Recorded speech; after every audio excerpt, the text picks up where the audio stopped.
Well, welcome today on our governance and board Zooms. We have Alex Akera, who is headmaster at St. John's High School in Shrewsbury, and Chris Creed, who is the board chair. And today's focus is going to be looking at board agenda setting, kind of two topics in particular. We're going to look at the use of the opening prayer at our board meetings, and then also how to structure board meetings to ensure that the board is a strategic body and tends to focus on strategic needs of the board. But with that, I'm going to invite Alex Akera up first to talk a little bit about the use of board prayers. And so, Alex, I'm going to go ahead and share my screen, and I've got a couple board prayers here, but can you talk a little bit about just again, how you kind of leverage some of the history and the legacy and the charism of the brothers in your board prayer? Because I think it's important for all of our boards in the network to ensure that the prayer is not just some perfunctory start to the meeting, that we're not just spending 30 seconds on a prayer and off we go into the business topics. It really should be an opportunity for formation of all board trustees. So if you can just talk a little bit, Alex, about how you use that opening prayer with your board. Sure, Patrick, and thanks for the opportunity to share with folks some of the work that we're doing at St. John's High School. The board prayer has been an important part of our board meetings. Predates Chris and me, and I mean this has been an important part of who we are as a Xaverian Brothers sponsored school. And to be honest, I wish I could tell you that it was some sort of a major or unbelievably complex initiative, but I mean really it starts with going to the prayer book that the XBSS office and the brothers provide the schools. I find that to be a tremendously helpful resource, not just for board prayer, but also for administrative prayer, for prayers here at the school. Normally the campus ministry handles our prayers for colleague meetings and things like that, but it's a tremendously helpful resource. So if folks aren't utilizing that, it is extremely helpful. But what the goal for us is really in many ways to transition our board from kind of their world as individuals into our world as a community here at St. John's, and to really focus first and foremost on our mission, on who we are as a Catholic and Xaverian Brothers sponsored school, to also focus on our mission statement. So many times it's built into what we're talking about, but also, as you mentioned, it's a way for individual and group formation for our trustees who have varied connection and experience with Xaverian Brothers schools and also with St. John's. Not all of our trustees are alumni, right? Not all of our trustees are either current or past parents. And so it's important for them to be connected to the sort of mission, vision, and ideas and values of the Xaverian Brothers and what's connected and what's found in the fundamental principles of the Xaverian Brothers to help guide our work. Because ultimately, the work of the board, the work of the administration, the work of the faculty, the work of the school is to realize our mission statement every single day. So this is just a vehicle to get folks involved with that. And the last thing I'll share is, I think we really try to structure our prayers so that there is opportunity for participation. And I think this speaks to something that takes a little longer, right, as opposed to the 30-second prayer, where there is time to read and reflect, whether it's the fundamental principles, whether it's scripture, but also a time for opportunity for people to share, right? And that alone, that sharing, that reflection during prayer builds community amongst the group as well. And have you both found, board directors receptive to this? Again, I have on the screen, some reflection questions that you had up in one of the prayers. And then again, I can scroll to another one where again, you highlighted partners in mission, you highlighted fundamental principles, and again, the reflection sharing. Just kind of Chris or Alex want to comment on the board's comfort level over time sharing? No, I actually think that's an excellent question, Patrick, because not only are they comfortable, but I actually think that there's a benefit to this style. It allows our trustees who are not necessarily in education, who may have just jumped off of a phone call or a Zoom, who may be thinking about, some issue that they have at their workplace or their family, and it centers them and gets them in a position where they can be receptive to the collaborative work environment, the important collaborative work environment that we are working on in our board meetings. And it sets us all in a way that allows the meeting to then occur in the optimal way. So it not only are our trustees receptive after they go through it once, I think they actually appreciate it and take that. Again, we're talking about 5 minutes, that 5 minute period, and really sort of appreciate the place that it puts them in. Great, thank you.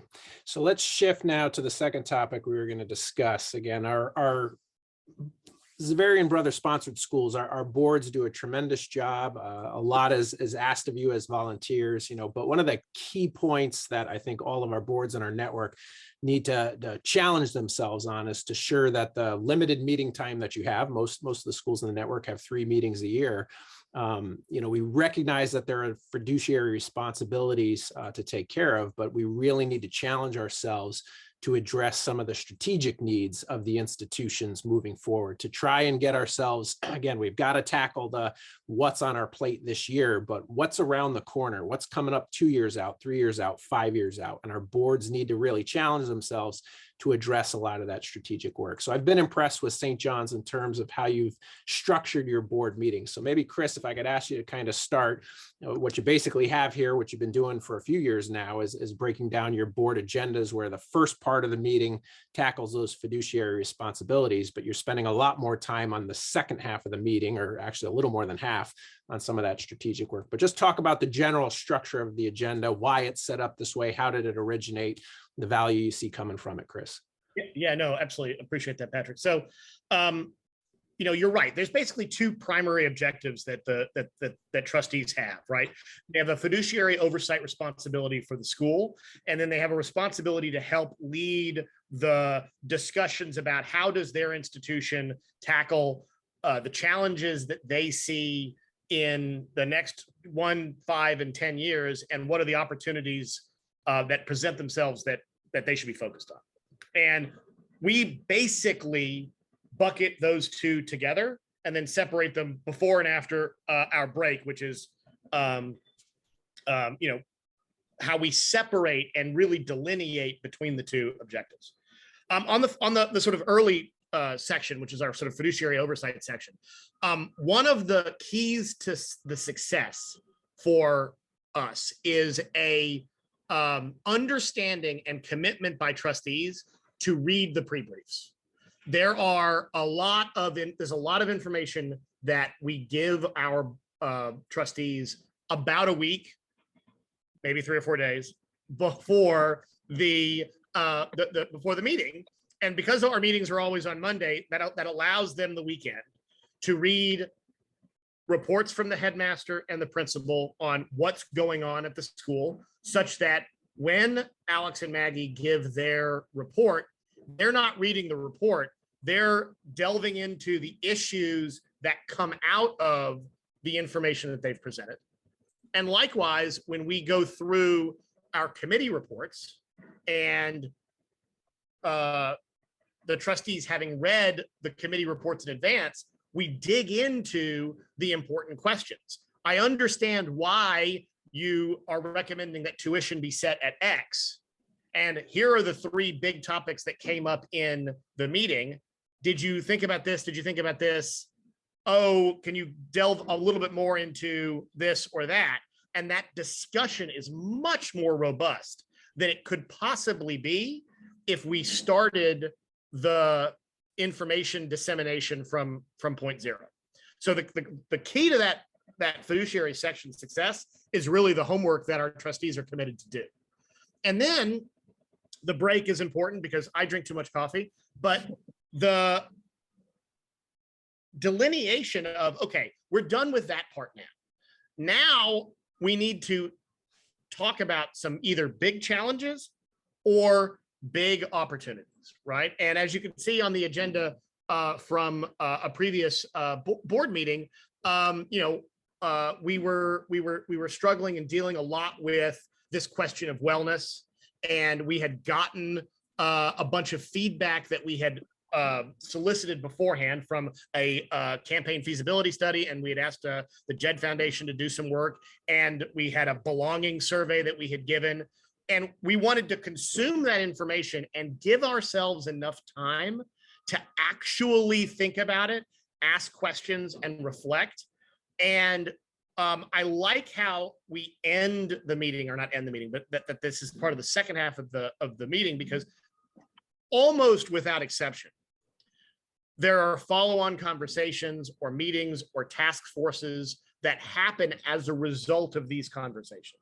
And so by having them towards the end, we encourage people to sort of continue these discussions and continue to work on them. And so that's how we've been breaking it out. You asked a little bit about history. I joined the St. John's board in 2012. And when I first joined the board, it was a lot of committee reporting. And there was very little in the way of space to tackle big questions. Should we open up a middle school? Do we need to start a new campaign to build a new physical facility? And as a result, we weren't giving ourselves the opportunity to have that dialogue.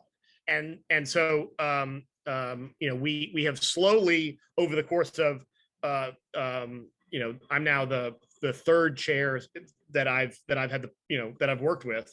We on each successive chair, we've squeezed more and more of the fiduciary responsibility into a tighter and tighter space, not by eliminating the information, but by changing the way it's disseminated from written in advance with homework to discussion, and then that's given us that space to have the more strategic conversations. And let me jump in with a question right there, and you both can comment on this. Just some words of advice of how you work with committee chairs and, Alex, your own staff, so that they don't become offended that, hey, your 20-minute regurgitation of your bullet points in your report, we can't do that anymore. How did you work with those folks to shrink down the oral reporting at the meeting, and again, not have them feel like that they're being trampled on in terms of their time or their voice? Yeah, I think from my perspective, folks welcome that, right? They again, I mean, we, especially the folks that are on staff here, I think about the work that we do, that I work with our principal, and, she's a tremendous educator. So she knows that there's a value in not sort of sitting there and repeating something that you expect that people have read. Right. And so, I think, Patrick, the question really in terms of, how we work with folks. I mean, there is a commitment, as Chris said, there's a commitment to really do a lot of the heavy lifting and a lot of the work at the committee level. That in order for that to be successful, there has to be a sense of trust of the board that the committees are doing their job and bringing forth the major issues, right? Not bringing the minutia, not bringing the things that could be handled at the committee level, but that they're bringing forth the bigger questions that the board needs to provide input and feedback on. And so there's a level of trust there that's important. And also, I think, it's important, I think, for schools to really pursue, and I think this might be unique to each institution. What's the best way to disseminate information, right? I mean, we transitioned from literally giving trustees a binder, right, for every board meeting, which I have the remnants of that in one of my bookshelves, to now we have a portal, right? So everybody has a login, it's secure. You have to be a trustee or an advisor to access certain parts of the portal. And so it's all digital, right? And Beth, my assistant, always has some hard copies of certain reports in case somebody wants to see it. But folks come prepared because they've been given access to that portal with enough time. So I think all of that feeds into. So again, I don't think there's anybody who's upset that we're not spending more time regurgitating information that people were expected to look at, especially not on the school side. Yeah, Alex, you bring up a really good point that I want to hit on, which is the important work that is done in committee. And one of the things that I like to think we're doing pretty well is really leaning on our chair and vice chair and sort of trying to split that responsibility. It is, as I'm sure all of the board chairs that are in the network know, it's a decent amount of work. And so if you can truly empower your vice chair to attend meetings, be impactful and be involved, the result is one, you make better decisions because you have partnership, and you're just going to be more thoughtful in your decision making. But two, it ends up being a way to burden share. It's difficult for the board chair to be dialed into every committee meeting on every issue, and so having having a vice chair that you really do view as a partner in that endeavor, I actually find to be extremely helpful, and has been one of the sort of best practices that I'd like to share with our colleagues across the network. Great. Can you both just comment a little more clarity? How do you define the strategic topics to put into this agenda? Is that coming out of executive committee work? Is that coming out of just board surveying as to what they see as issues? Who determines what those one or two strategic topics are going to be? Invariably they're relatively obvious, and they come out of the work that we have been doing either in committee or in other conversations. So the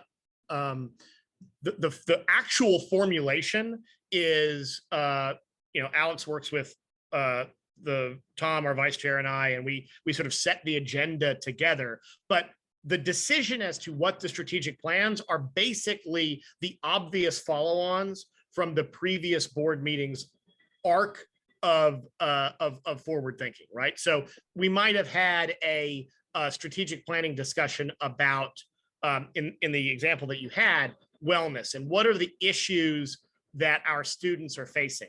And so we got a bunch of information, and if one of those issues, as an example, was a lack of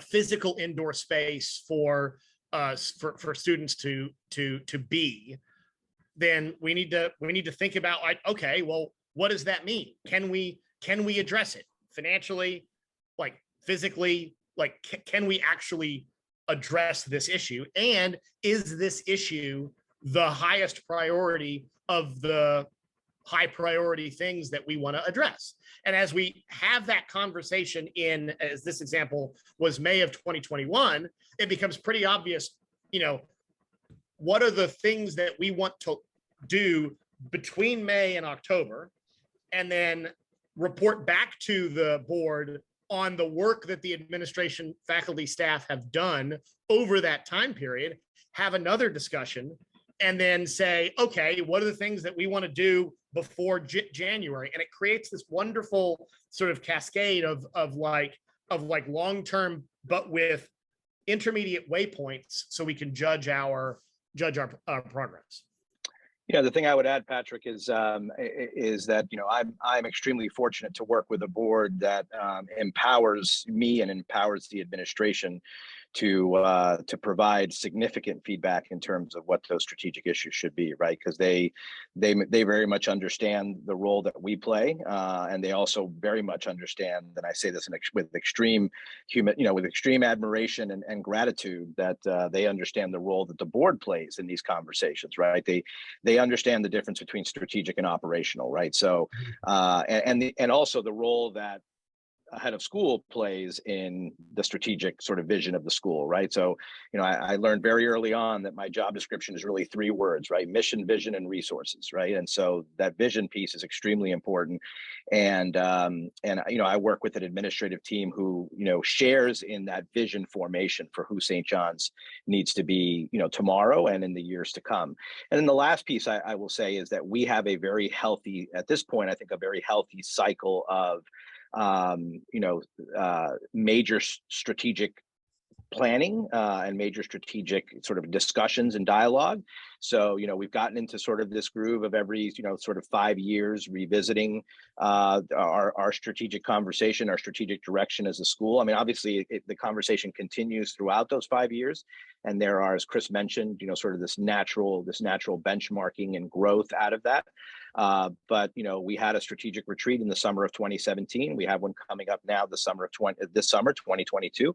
So that also helps to set the direction, right? And that also helps to set the agenda, because we have prioritized certain goals for our institution moving forward.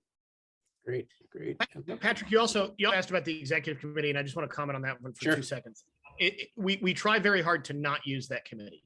I think that it is important for us to be as inclusive as we can for all of our board members. And so there are times where we need to approve our audited financials, and they weren't ready in time for the board meeting. And so we have to do it in the calendar year. We'll use the executive committee for that and post the board that we are doing that. But we deliberately try to have that committee meet as infrequently as we can, just to make sure that we are as inclusive as we can with all trustees. And I think that creates buy-in from the trustees and makes everybody feel like, oh, I need to be responsible to do the work and do my part, because it's not just a group of 4 people who are running the school. Yep. Makes sense. Let me wrap up with one more question, and I'm going to put the agenda back up on the screen because it's subtle here, and I want to call attention to it. This optional at the bottom. But before I do that, I think when our boards embrace that strategic body concept, when our boards challenge themselves to look at some of those bigger picture issues, that's going to generate what I'll call creative tension. I mean, that's often when boards, maybe because of the diversity at the table, people have different opinions. And if we don't have relationships built up with our board trustees or directors outside that meeting, that can make civil discourse perhaps a little bit more of a challenge, or people might not understand where a fellow trustee or director is coming from. Because again, you're tackling topics that are challenging, and people will have different opinions on perhaps the vision, either for the school or for that particular initiative. So I want you to talk about, you guys do very well in terms of creating space and opportunities for your trustees to come together outside of the business of the meeting. So talk about what those are and why you do it. What's the benefit of those opportunities? Well, I'll begin sort of philosophically, right? I mean, we are in the relationship business in education, and that's just not just limited to what happens in the school day, right? So, one of my mantras is honor the relationship before the task, right? So, we need to build those relationships are essential for any sort of high functioning group of people, whether it's a classroom of students, whether it's a teacher, student, peers with each other, administrative team, faculty, colleague team, whatever it might be. And so we try to provide space for that. And often it's in informal ways, right? So prior to every board meeting, we always host an optional lunch for trustees who may be arriving early. We do have trustees that, Chris comes from New York City every board meeting. We have folks that are traveling from Detroit or from Connecticut. So it's a very distances. So folks are getting here at different times. So we always provide that space. Additionally, I will say, one of our meeting dates, it has traditionally been on Martin Luther King Day in January.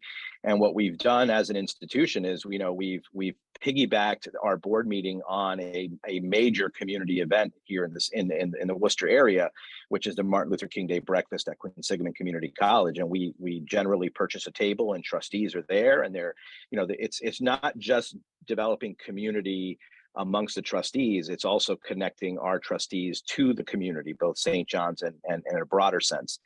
And along that same line, we also provide an opportunity for our trustees to develop appropriate relationships with faculty and staff. I know that's a sensitive subject in terms of how much interaction should trustees have with faculty and staff, and all that sort of stuff. And so one of the things we instituted in my time here at St. John's is a board day. So in our May meeting, trustees are invited to arrive for breakfast. So the meeting is traditionally after lunch. Arrive for breakfast. They have breakfast with a group of students and just get to know some of the students. And then based on their interests, their expressed interest to us, we develop unique schedules for every trustee to sit in. Chris often goes to an economics class and talks to the boys about the work that he does and what's going on in the world. And because he lives in the finance world, or lived in the finance world, and does it in a different way now. But other trustees want to talk to campus ministers and see what that program's about, or sit in the middle school for a period of time. And so we develop these unique schedules for each trustee that spends time there, and then we come together for lunch, and then we have our meeting. And then Chris can talk a little bit about the annual board dinner that we have in May. Yeah, that's actually one of my favorite events, because we invite our past trustees, our other key stakeholders that we want to make sure are informed at an appropriate level about what's going on in the school. And traditionally, the head of school and the board chair will deliver remarks that are pretty open and frank about what's going on. I don't think there's a lot that we don't talk about. And our key stakeholders really appreciate that. And they have good ideas. And so, you know, in the cocktail hour and at the dinner table, they ask good questions, and it makes us a better community by keeping, you know, our sort of broader leadership group as informed as we can. And that's been very successful. The other sort of thing we do, we've done a few times now, and COVID has interrupted this a few times, but we try to time our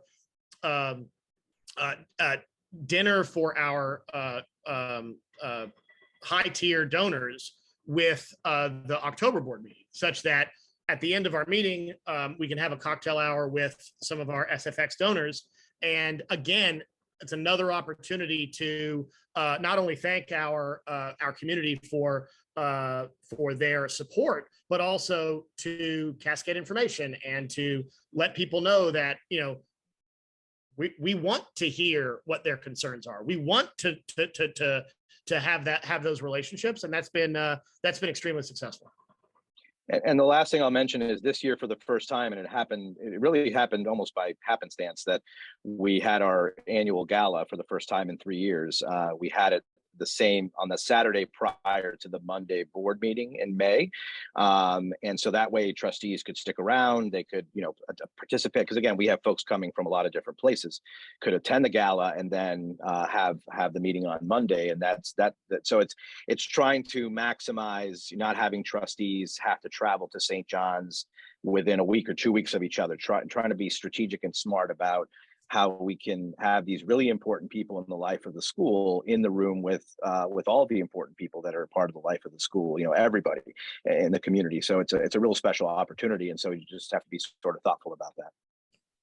Very good. Chris, Alex, very much appreciate your time today on this call. And for those that are tuning in and watching, if you have follow-up questions for Chris or Alex, I'm sure they'd be more than happy to speak with you. Just reach out to us here in the sponsorship office. And please, and thanks to you, Patrick. Like we get a lot of benefit from the sponsorship office, and you know, for those who are able to like utilize Patrick and his team, they've actually been extremely helpful to me as a board chair and to Alex as a head of school. So thank you.